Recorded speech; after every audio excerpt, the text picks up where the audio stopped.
Je me présente très brièvement, je m'appelle Philippe Charon, je suis cardiologue généticien, je travaille à l'hôpital de la Pitié-Salpêtrière dans le centre de référence labellisé par le ministère de la Santé que j'ai créé il y a 20 ans maintenant et qui travaille en étroite collaboration avec différentes structures, notamment la fondation IHU-ICAN, avec la filière nationale cardiogène et avec un réseau européen de référence.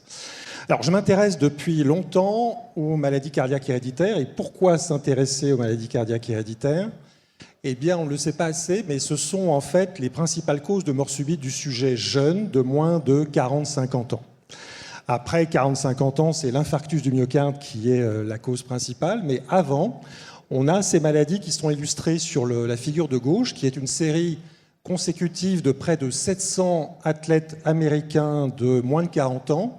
Et en fait, quand on regarde les causes de cette mort subite, dans à peu près 50% des cas, il s'agit d'une maladie cardiaque que maintenant on sait être héréditaire.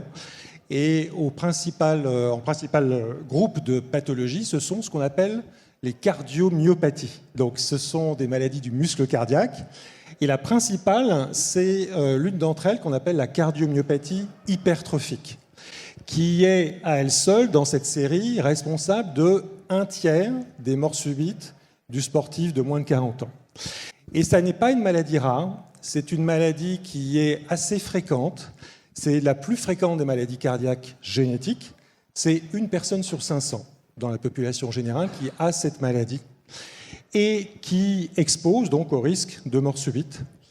Et ce qui est très frappant, c'est que cette maladie reste méconnue du grand public, méconnue des docteurs aussi. Et donc, il y a encore de nombreux défis à relever dans cette maladie pour mieux la comprendre et mieux prédire la survenue de la mort subite. Et ça, c'est l'objectif de l'étude Optime que je porte avec vous ce soir et la raison pour laquelle on fait appel à la générosité des donateurs qui sont présents ce soir. Merci déjà à vous.